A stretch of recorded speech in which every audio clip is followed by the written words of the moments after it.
আসসালামু আলাইকুম ওয়া রাহমাতুল্লাহি ওয়া বারাকাতুহু। এই গণসমাবেশের সম্মানিত প্রধান অতিথি বিরোধী দলীয় নেতা ডক্টর শফিকুর রহমান সাহেব, আমাদের সম্মানিত সভাপতি মামুনুল হক সাহেব, উপস্থিত জাতীয় নেতৃবৃন্দ, ভাই ও বোনেরা, আসসালামু আলাইকুম ওয়া রাহমাতুল্লাহি ওয়া বারাকাতুহু। বিশেষ করে যারা ইলেকট্রনিক মিডিয়া, প্রিন্ট মিডিয়া ভাইয়েরা আমাদের বক্তব্যগুলি প্রচার করেন, আপনাদেরকে আন্তরিক ধন্যবাদ জানাচ্ছি। বিগত কয়েক মাস যাবৎ আমি বারবার প্রধানমন্ত্রীকে অনুরোধ করেছি যে বিভেদ সৃষ্টি করবেন না, আমাদেরকে এমন জায়গায় ধাক্কাইয়ে নিয়ে যাবেন না যেখান থেকে আপনাদের পতন শুরু হবে। গতকালের 3টা জায়গায় যে হামলা হয়েছে এটাই প্রমাণ করে আপনার দলের লোকেরা আপনাকে প্রধানমন্ত্রী হিসেবে চায় না। তারাই আপনাকে প্রধানমন্ত্রী পদ থেকে বাইর করার জন্য ষড়যন্ত্র করছে। আমি বারবার বলেছি ষড়যন্ত্রকারীরা আপনার চারিপাশে অবস্থান করছে। এই কথাগুলি বলার কারণে আমাকে বলা হচ্ছে আমি রাজাকার হয়ে গেছি। এখন তারেক রহমান সাহেবের কাছে আমার প্রশ্ন, 1991 সালে বেগম খালেদা জিয়া ক্ষমতায় আসছিল জামাতের হাত ধরে, তাহলে বেগম জিয়া কি রাজাকার ছিল? বিএনপি রাজাকার ছিল? 1996 সালে জামাত এবং আওয়ামী লীগ একসাথে মিলে বিএনপির বিরুদ্ধে সংগ্রাম করেছিল তত্ত্বাবধায়ক সরকারের জন্য। সুতরাং জামাত আওয়ামী লীগের সাথেও কাজ করেছে, 14 দলীয় ঐক্যজোটের সাথেও কাজ করেছে, বেগম জিয়ার সাথেও কাজ করেছে।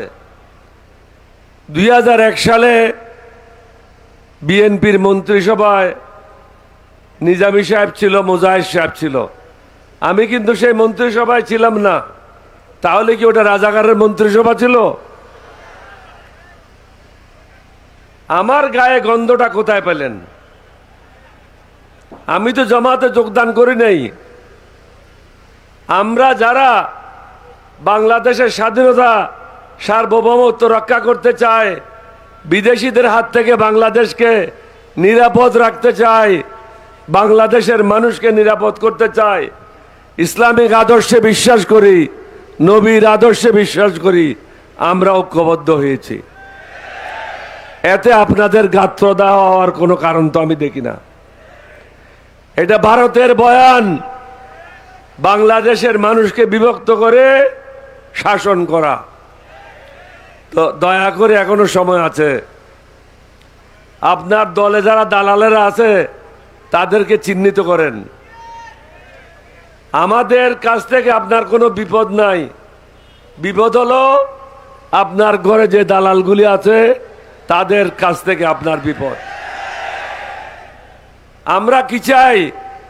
আমরা সুশাসন চাই, ন্যায় বিচার চাই, মানবতার বাংলাদেশ চাই, স্বাধীনতা সার্বভৌমত্ব কোনো থাকুক, বিদেশির হাত থেকে বাংলাদেশ মুক্ত থাকুক। আজকে জুলাইকে কেন্দ্র করে সমগ্র বাংলাদেশের লোক একসাথে হয়েছিল, কিন্তু হঠাৎ করে বিএনপি থেকে কি বলল? এই সংগ্রামের সাথে আমরা যুক্ত ছিলাম না। এটা আপনাদের এই বক্তব্য। তারপরেও আমরা মনে করি জুলাইকে কেন্দ্র করে সমগ্র জাতিকে ঐক্যবদ্ধ হওয়া উচিত। আমাদের দাবিগুলি পূরণ করেন, দেশটাকে সুন্দরভাবে পরিচালনা করেন। আমরা আপনাদেরকে সাহায্য করতে প্রস্তুত আছি। সেই সাহায্যটা হবে একটা সমতার ভিত্তিতে, মানবতার বাংলাদেশ গড়ার জন্য, নিরাপদ বাংলাদেশ গড়ার জন্য। বিদ্যুৎ থাকবে না, গ্যাস থাকবে না, রাস্তা দখল হয়ে গেছে হকার দ্বারা। বিএনপির হকাররা সব রাস্তা দখল করে নিয়েছে। আপনি তো বিএনপির হকারদেরকে সামলাতে পারছেন না। 18 কোটি মানুষকে কিভাবে সামলাবেন?